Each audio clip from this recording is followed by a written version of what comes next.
Oke, sahabat bonsai, eh, berjumpa kembali bersama saya Donawayan dalam channel Bonsai Elemen. Oke, dalam episode kali ini saya ingin membuat bagaimana melakukan tahapan atau rutinitas dalam perawatan bonsai serut ya, atau yang kita kenal atau bahasa latinnya yang disebut dengan Cereblus asper. Ini adalah pohon endemik Indonesia, walaupun banyak juga tersebar di negara-negara tetangga, khususnya yang beriklim tropis, dari India sampai ke Thailand, Filipina, Malaysia. Mereka juga mempunyai spesies ini atau jenis serut ini. Tentu saja namanya yang berbeda, dan sedikit ada perbedaan-perbedaan dalam karakteristik baik dari batang maupun daunnya. Itu kembali ke habitat mereka. Pohon akan selalu berevolusi dengan lingkungannya demi untuk ketahanan hidup. Jadi serut ini saya dapatkan dari teman saya, beli ketut Balimun dari Gianyar juga. Kalau saya lihat dari serut ini, kemungkinan menggunakan teknik tanam terbalik. Karena jenis serut juga termasuk jenis semak. Pada umumnya jenis semak atau pohon semak ini mempunyai karakteristik batang dan akar memiliki mata tunas. Jadi mereka bisa tumbuh di akar, di batang, di cabang, dan sebagainya. Itu juga merupakan sebuah evolusi pohon bagaimana mereka bisa bertahan hidup. Walaupun batangnya sudah koropos ataupun mati ataupun terpotong, akar mereka masih bisa tumbuh dan bertahan. Untuk konsep itulah saya membuat desain pohon ini, bagaimana sebuah pohon bertahan hidup. Pada awalnya pohon ini belum terkonsep seperti ini. Saya menambahkan batu agar lebih menguatkan sisi drama alamnya, karena pada umumnya akar akan lebih lentur daripada batang. Jadi posisi pohon bunjin awalnya tanpa batu ini kelihatan goyang ataupun lemah. Jadi untuk menguatkan sisi drama alamnya, bagaimana pohon ini bertahan hidup di antara celah bebatuan dan mengikuti bentuk dari batu itu sendiri demi mendapatkan nutrisi, sinar, ataupun hal lainnya. Jadi saya membuat sebuah konsep sekujuju, bagaimana pohon itu menempel pada bebatuan, dinding-dinding batu, celah-celah batu, demi untuk pertahanan hidup. Ya, bisa dilihat saya masih melakukan pengelosan cabang. Ini awalnya tidak ada, karena saya melakukan penambahan batu, dan posisi tajuk-tajuk lebih condong ke arah kiri. Jadi saya ingin melakukan sebuah penanganan kembali atau membuat prosesnya kembali dengan menambahkan cabang yang saya lilitkan di batunya itu sendiri. Jadi kalau nanti cabang ini sudah membesar, akan terkesan bahwa pohon ini memang tumbuh di antara bebatuan ataupun dinding-dinding tebing ini. Dan juga untuk melakukan penyeimbangan komposisi, karena pohon dominan ke arah kiri, saya ingin membuat sebuah bisa dikatakan penyeimbang dengan membuat sebuah cabang yang pendek dan kecil nantinya, bahkan juga untuk membuat dimensi backnya. Jadi pohon terlihat lebih dinamis dan lebih mempunyai dimensi.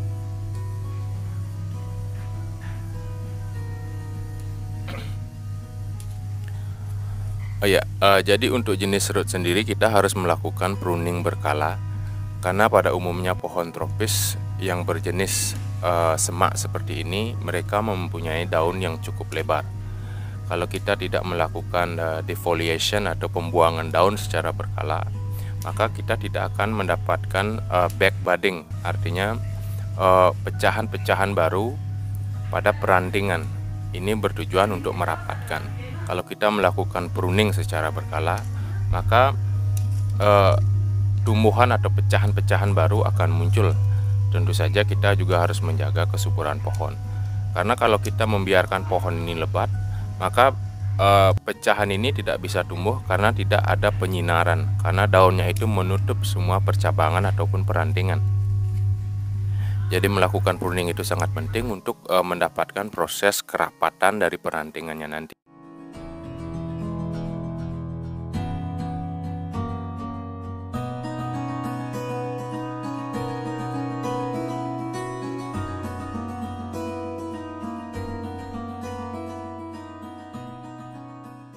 Untuk batunya sendiri, saya masih melakukan prosesnya. Ini masih belum maksimal.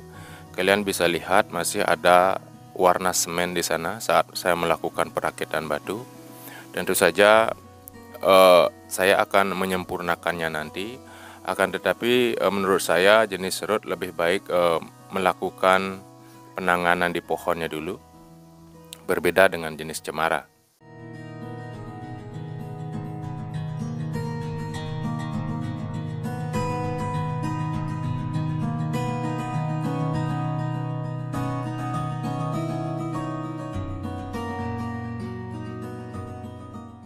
Ya, pada saat melakukan pruning seperti ini, karena pohon ini berkonsep Sekiu-joju, akan tetapi kalau dilihat dia masih dalam gaya bunjin ya.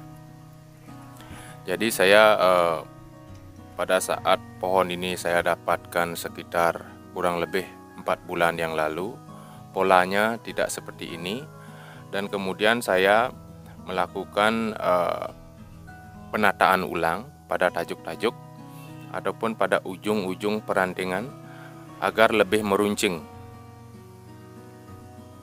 Jadi bagi saya jika ada pohon berjenis tropis dan bergaya bunjin, alangkah baiknya jika ujungnya itu lebih meruncing agar mendapatkan sebuah kesan yang lebih ekspresif ya. Karena ini berjenis pohon tropis dan juga mempunyai gaya bunjin.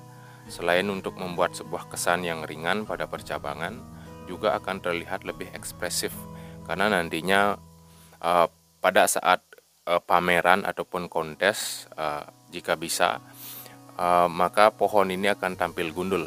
Jadi di sana kita menampilkan sebuah ruang kosong, artinya kita tidak menampilkan pohon dengan daun, akan tetapi kita menampilkan sebuah ruang kosong, artinya membuat sebuah gambaran alam pohon yang merangas. Nah, di sanalah kita bisa menunjukkan perantingan ataupun kerapatan dari ranting itu sendiri. Tentu saja hal itu menempuh waktu yang cukup lama. Akan tetapi karena pohon ini ukuran medium, mungkin estimasinya mungkin 2 tahun lagi ya, bisa layak turun mungkin di kelas regional.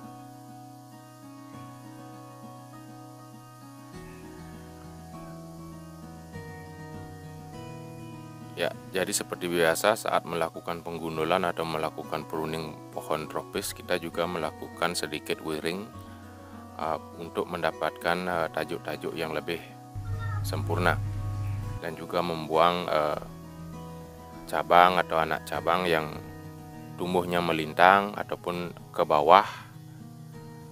Jadi kita bisa mendapatkan titik tumbuh yang menyamping. Jadi dimensi dari tampak depannya itu lebih terlihat. Saya juga mulai mengarahkan cabang yang masih saya los atau yang masih saya lepas, yang bertujuan untuk mendapatkan pembesaran nantinya. Jadi bisa mengimbangi batang utama.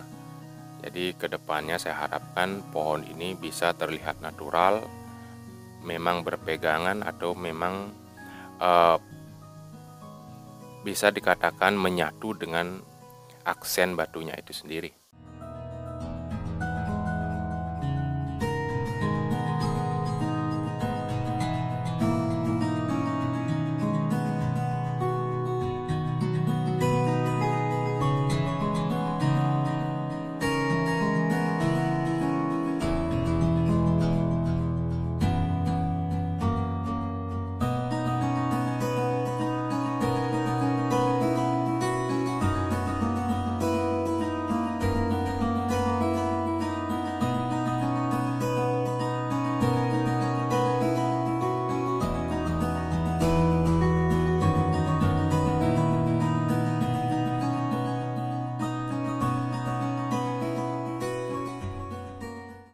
Jadi pada saat proses seperti ini, alangkah baiknya setelah melakukan penggundulan kita memberikan nutrisi ekstra atau melakukan pemupukan, karena pada umumnya untuk jenis serut saat melakukan penggundulan pasti ada beberapa ranting ataupun anak cabang yang tidak mau keluar tunas. Jadi setelah ini kita melakukan pemupukan baik menggunakan sedikit antonik B1 ataupun pupuk kandang, ataupun melakukan extension pada batangnya, pada akarnya, Jadi bertujuan untuk memacu agar semua pucuk, ranting, anak cabang yang kita inginkan bisa tumbuh tunas secara serempak. Karena jika kita tidak melakukan hal itu, baik pucuk-pucuk itu, perantingan ataupun anak cabangnya itu yang tidak mau tumbuh tunas, mereka akan tertinggal dan mengering.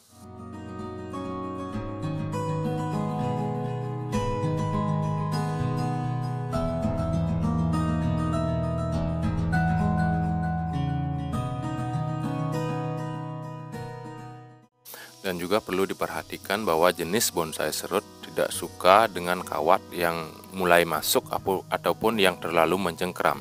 Jadi untuk wiring bonsai serut diharapkan melakukan pengawatan atau wiring yang sedikit longgar.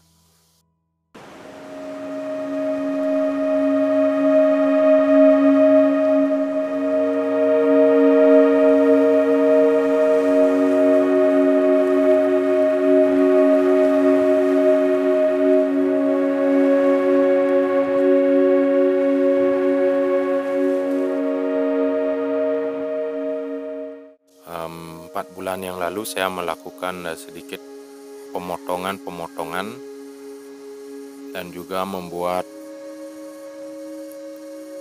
dimensi baru ataupun melakukan reposisi baru. Jadi ini adalah tahapan kedua setelah pohon ini saya dapatkan, dan melakukan pengelosan untuk bag di samping mahkota pada bagian belakang mahkota, dan sekarang melakukan sebuah cabang baru yang nantinya bisa membuat pohon ini lebih seimbang dalam sebuah komposisi percabangan, dan aksen batunya bisa membuat pohon ini terlihat lebih kokoh. Karena walaupun pohon ini terpelintir, akan tetapi di pertengahan bodi dia masih terlihat lemah karena batangnya ini agak sedikit silindris. Jadi aksen batu ini bisa menutupi beberapa ruang agar terkesan silindrisnya itu berkurang. Saya juga membuat torehan sari pada bagian bawah. Pada bagian bawah itulah batang awalnya. Jadi yang batang utama yang ke atas sampai ke mahkota itu adalah akar. Oke para sahabat, terima kasih banyak yang sudah mengklik channel ini. Semoga kalian selalu dalam keadaan sehat. Tetap ikuti channel saya ini. Jika kalian suka, kalian bisa like, kalian bisa komen, mengajukan pertanyaan, atau bahkan menge-share-nya untuk menginspirasi teman-teman yang lain. Bonsai Elemen bersama saya Donawayan.